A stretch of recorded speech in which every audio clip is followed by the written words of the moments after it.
Welcome to the Colorful Clipboard, where we discuss the building blocks of making dough in childcare. I'm Kate. And I'm Carrie. Welcome back to Colorful Clipboard. Carrie and I are so excited to have you join us today. We are going to talk about, well, everybody's favorite subject, family. Well, I don't know if it's everybody's favorite subject, but everybody has one, either one that, they were born into, one that they created, or one that they met and decided this is now my family. So sometimes it's a born family, a made family, a created family. Or all of the above. So one of the things that we kind of bring as a unique perspective into this industry, or really into any business, is the fact that, well, we've known each other a little while, and our moms have known each other for a little while. A long while. They've known each other for like 80 years. I think like that. Yeah. I think that counts as a long while. 80 years. I mean, unless you're a tree. Let's not tell them you just compared them to a tree. Okay, so basically, if you haven't figured it out, yes, Carrie and I are cousins. And we spent some time together when we were kids during the summer. But in 1998, I moved to Austin at the end of the year in October. And we became a whole lot more than just summer childhood cousins. And over the course, you guys heard our story last week or a few weeks ago when we talked about 20 years as Texas director and all of its versions, and some of the other stuff that we had done. So today, we wanted to talk a little bit about the pros and cons of working with family. And we are going to look at it from the childcare industry, as well as just some things that we've learned. And I want to start with just sometimes we end up with family working with us or for us because, well, they're easy to find and it's easy to get them trained, and they are generally fairly committed to support you. Yep. Now, I want to make sure that just kind of to put a thought in the back of your head that we don't just talk about the director or owner working with their own personal family, but also having staff who are family members to each other, but not to the leader, right? Because sometimes you hire somebody and then you hire their kid or their sibling or their cousin. And so I don't want to talk about that right now, but I want to stick it in your head. And so in case somebody was listening and was like, well, I'm not going to ever work with my family, they will probably work with employees who are related. Sometimes even married couples will work at a childcare center together. It's this crazy concept. Well, the other thing with that, though, is it's also one of those things that we talked about all the different versions of family. So although you may not necessarily work with your immediate children, I mean, when you started your childcare center, your children weren't zero. And one was negative and one was one, to be clear. Average is zero. Okay. So anyway, your children were really, really young. So they were obviously not coming to work for you at that age. Yeah, they came with me. Joanna came every day because she had no choice. She was in my stomach. Yes. And so, however, early on, you did have adopted family, great friends who had known you for a very, very long time at that point in time. And so although they may not have been your biological family, which they did come and work for you pretty early on, I mean, or were involved in your business. Yeah. You can definitely put Jenny involved in your business. I'm kind of, I think, a bit of an albatross or something, in that I have worked with every member of my immediate family in a professional capacity. I've worked with my father, my mother, all three of my siblings, both of my children, and my husband. That's all the people I got in my immediate family. And then, of course, I've worked with my cousin. I've worked with an uncle. I've worked with another cousin. A lot. I think all but one of my best friends. I've worked. Yeah. Yeah. And that best friend that you haven't worked with, I think, is one that's also kind of related as a cousin-in-law. Isn't that the only one? Yeah. Okay, so with all of that, I mean, we are not going to attempt to do a family tree. Let's just say that would hurt everybody's head who was listening. Even if we drew it out and you could watch a video of it, it would still hurt your head. So on that, let's talk a little bit about the advantages of reaching out to immediate family and biological and adopted family, or family by association. In other words, really, really good friends. What are some advantages of going that route, whether it's for staffing, whether it's for services provided? Mentorship. I mean, one of the quickest reasons that comes to my mind anyway is that shortcut. Like, we have a language that sometimes we don't have to say as many words, because I can just go, oh, it's just like at Camp Frederick. And you're like, yeah, totally. Where nobody else on the planet knows what that means. Or understands their fascination with stickers. Yes, stickers, NCR paper. There are things that Kate and I still, as grown-ass adults, are still very fascinated with, that we started being obsessed with as kids, because of stuff that our parents would let us swipe from their businesses. So I think the shortcut to communication is a big one. And I also think the fact that where a lot of their buttons are, so you can avoid them or stomp on them depending upon the need. Where with somebody you hire off the street, you have no idea what things are going to make them cry or make them get so mad that they want to walk out of a room, right? But with someone really, really well, you can avoid the landmines. So I think those are two of the biggest reasons. Okay. You know what the buttons are, and you have a shortcut language. Okay, so let's take that and flip that. Let's make. I'm going to ask you what are the downsides? Oh, you're going to ask me. I was going to ask you. Okay. What are the downsides? Turn. Well, I think that both of the reasons that you gave as upsides are also downsides, in the fact that you may forget how to communicate with somebody who is an employee if they are also your family. Unfortunately, a lot of us have this. We just assume people know what we mean.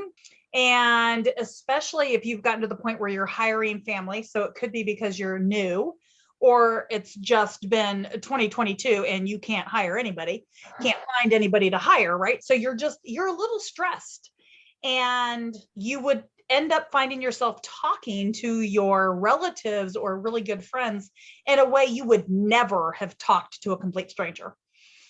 And I think that is a good thing and a bad thing, because there is that whole, they're going to give you a sense of grace because, well, they can tell you're having a bad day. However, in that same sense, we may not always know when they're having a bad day, or that the way we just talked to them was part of creating a really, really bad day. Now, with that said, I think, again, some of those other advantages or disadvantages also more than, so most of your staff, what they've done, like whatever they tell you on paper. As a relative, a lot more, depending on who or what, everything, right? So when you and I have employed our young adult children at different points in time in our businesses, it was really hard because on some levels, we knew what they were capable of. Yeah. We knew what their schedules were. We knew what time they did or did not have to get stuff done. So we weren't as easy for them to BS. However, we also probably had a different standard. We let them slide. We kept them around, where had we been paying somebody else, we probably would have let them go. Yeah, that's a good possibility. At different times. At different times. Yeah. Or we didn't pay them what we would pay somebody who we hired off the street. Yeah. I know that when it comes to doing filing, one of my children can do all of my filing and she can get it done really quickly, where in my head, it should cost X amount of money because it would take me that long. She can get it done in no time at all. So I pay her by the hour as opposed to by the gig. And That's not a good choice for her. And so sometimes we can undervalue them because we have that close relationship. But sometimes we are their first client or their first experience in doing that kind of work, and we want to keep them at what we started paying them versus perhaps what they get to charge others now that they have our experience. Right. So those are some immediate pluses and minuses that come to my mind, and a lot of it does come back to communication. And we just need to kind of remember that when we're in a work setting, they need to be professional with us, and we need to be professional with them. We don't necessarily want them calling us mom or daughter or whatever the relationship is, but we also need to remember then that if we want that respect, we have to reciprocate it. Yeah. I mean, I think working with my mother is the one where I have the hardest time keeping my appropriate hat on. Well, in which version, which year, which decade? Because I would suspect, so let me stop you there, because those who are listening, who don't know you, you have worked with your mother in a variety of capacity over the last 5 decades. And so you've been literally, the child who she gave busy work to give something to do, to, a specific role in a company where you are actually on a professional level, to business partners. But in there, I think didn't she work with you with your childcare program when you first opened, and you were she was on my my business board. For some reason, I thought she worked in the infant room with you or something at one point in time. On one day. Oh, one day. On the day that Joanna was born. On the day that Joanna was born, she was in the infant room. That's the only story. I knew I heard a story. The day that Joanna was born, both she and my mother-in-law worked in the infant room that day. And so I had to self-report to licensing that I had people who hadn't had their background check working in the center. And the licensing rep was really nice and did not do an investigation. I was like, I'm calling you from my center today. I gave birth yesterday. And so there were people in my center who had their first aid and CPR, but did not have orientation or background check. I'm here today, so they're not, but I need to report that yesterday they worked. And she was like, wait, you had a baby yesterday and you're at work today? And I was like, yes. And she's like, I'm not investigating that. Yeah.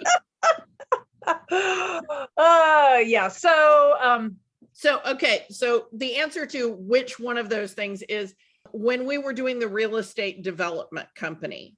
So I was a minor shareholder. She was a major shareholder. She was the managing partner. I was a limited partner. But I handled in some ways I was a glorified secretary. I took notes at every meeting, but I was in charge of community relationship, which was getting the people who are already living there to be happier about the fact that they were living there and have a sense of community. And so it was really important to me as I was learning this new field, to be seen as, a professional and a grown-up, et cetera, because I was pretty well grown up. I mean, it was within the last decade, right? Decade and a half. I don't even know when I started, but she was so proud of the work I was doing that she wanted everyone to know that I was her daughter. And I was like, that does not enhance my image at all. It makes it look like the only reason I have this job is because I'm your daughter, not because I'm a shareholder in the company, not because I'm qualified, not because I've run companies for 2 decades. Like none of that comes across when she just wants to introduce me as her daughter at every business meeting. So we had to have some conversations about that. And I'm like, you can tell them I'm your daughter once they've gotten to know me as a professional. Please don't tell them at the introductory meeting. So I had to set some boundaries there.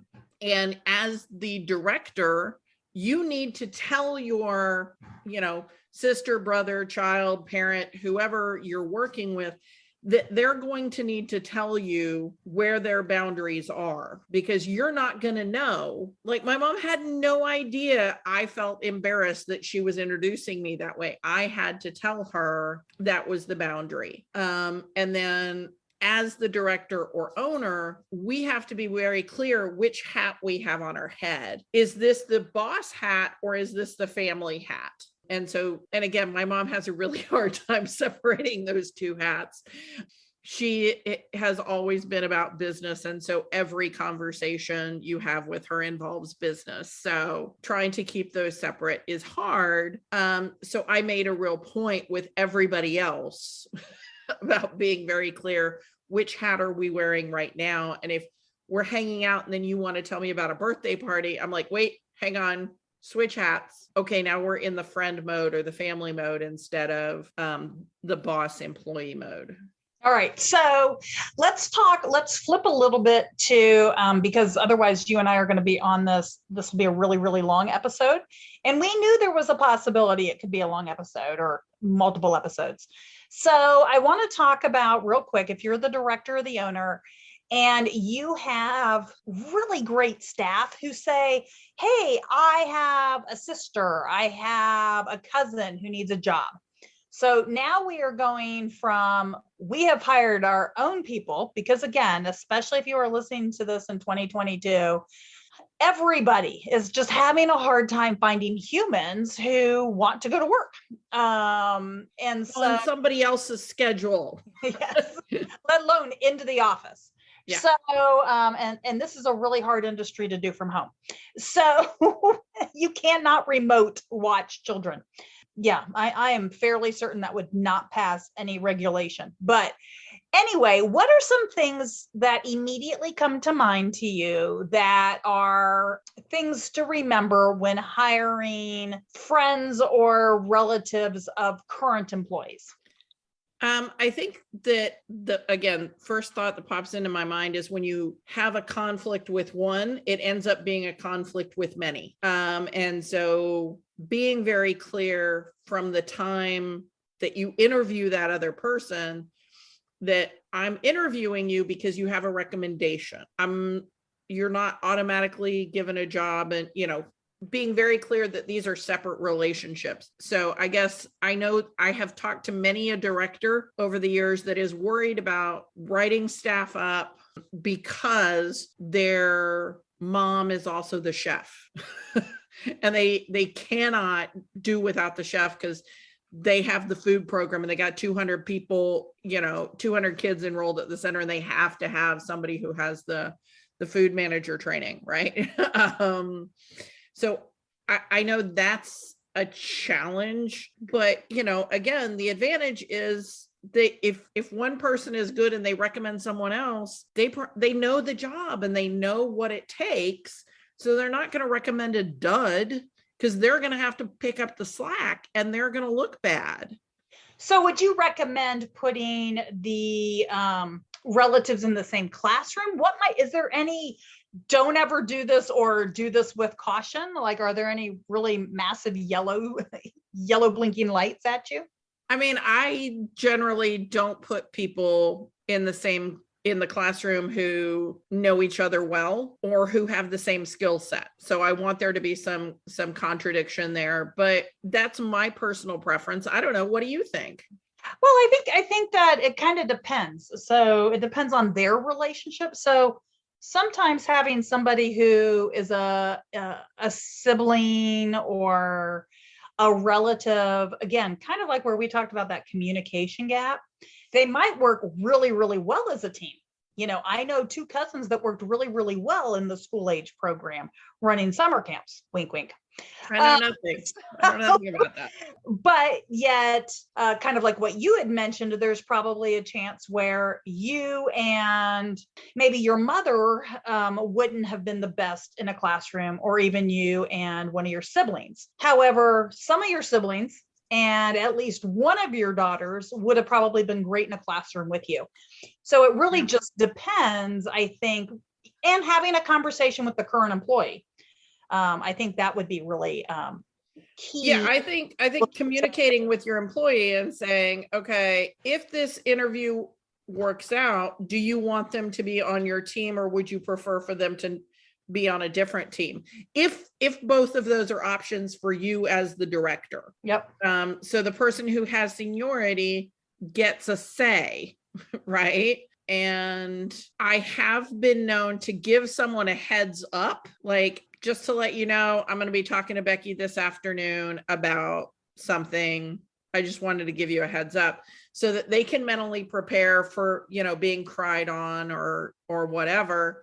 And then I can go talk to Becky, and, I didn't tell Becky's family member what we're going to talk about, just gave them a heads up that Becky and I were going to have a conversation, so that I'm showing respect to both parties. And I am not burdening people with other people's business, and being very clear in any conversations where I'm giving somebody compliments or I'm counseling them, that this is about them, not about their family, their crew, whatever. It's about them. This is particularly a problem if you have to talk to somebody about being late to work and they carpool. The person you have to talk to is the person who drives the vehicle. That's who you have to talk to about the fact that people are being late to work. And if they're like, look, I'm there on time to be able to come, then you go, okay, let me invite them in. And then you have the conversation with both of them in the room together, so that they can't he said, she said in the conversation. So I'd first talk with the person who's driving. If they say it's the other person's fault, then bring that person in, and we're going to have a conversation with everybody in the car and me. Great. So I have one last thought that I'd like to close this episode out with, which is kind of that same thing, right? Like that a little bit too much. How do you work around a staff person who you have hired their relative, and all of a sudden the staff person starts telling you all the stuff that's going on in their relative's life, which is causing them to miss days or to not be an attentive staff person. So basically you're getting rumor mill. I mean, but you can get that even when they've just become buddies working in the classroom. I mean, to me, that's no different than people who've been working together for 6 months. I know how I would handle it. How would you handle it when you've got rumor mill, whether it's people who've known each other for 10 years or people who've known each other for 6 months? Well, so I think it comes two ways, only because of what you were talking about earlier, as far as the disciplining and what happens. So my biggest concern would be with that is feeling like I have to keep somebody on staff because their relative has told me what's going on in their personal life. They didn't. And this would normally have been a situation that might have caused me to let them go. So in other words, they don't show up on a Monday or a Tuesday. They haven't called me. Their relative did tell me that they weren't coming in and why. And it was something, that would have made me, tugged at a heartstring a little bit, right? So you go, okay, I can kind of relate, but I really wish they had called. And so I think those are the types of situations that as a director, we need to be real careful with.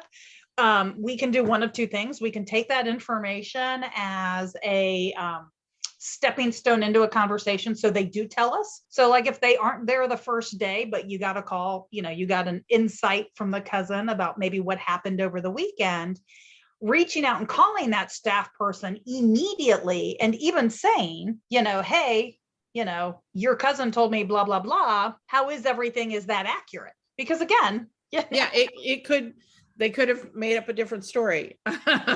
Yeah. But I think my gut response is I hate tattletelling. This is why I'm a bad 4-year-old teacher. And so if somebody is in my ear telling me about what's going on in someone else's life, my response is usually something like, I'm so glad you're concerned for them, but I need their business to stay their business. If they want to tell me something and get my help and support, I am 110% ready to give my help and support, but I need your relationship with that person to be your relationship. If they need my help, then they need to come and talk to me. Yeah, so this is a great example of monkeys. So if you've ever listened to our any of our episodes on monkeys, this would be a perfect example of maybe a relative trying to give you somebody's monkey. And they may not even realize it. Because again, I don't think any time it would have ever been done necessarily. Well, I can't say that. It could have been done negatively, but I think the intent was to be helpful. So, and sometimes they're not even giving you the monkey. They're just showing you the monkey. They're just showing you the monkey and saying, here's a monkey, I'm aware of it. And then they want you to act as if you know about the monkey. Well, that was the other person's monkey. Don't show me their monkey. Not my business. Not my circus. Or try to get me to take the monkey. So, yeah. All right. Well, thank you so much, everybody, for listening. And if you want us to expand on a little bit of this, reach out to us at hello@colorfulclipboard.com and let us know, yes, we need more family. Or maybe it's just a specific HR episode or HR issue that you have that you want us to tackle. And don't forget to write a review on your favorite podcasting app for this episode or any of the episodes. We would love to hear from you. And we will see you, or at least talk to you, next week. Thank you for listening to Colorful Clipboards. Connect with us on social media at Colorful Clipboard, or send us an email to hello@colorfulclipboards. Send us your voicemail with your own questions and stories. If you want to keep learning with us, visit Texas Director, where we continue to have seminars, licensing, programs, and more. This show has been made by me, Carrie Casey, and Kate Young, with assistance from Hallie Casey and Marie Young. If you learned something today, share the show.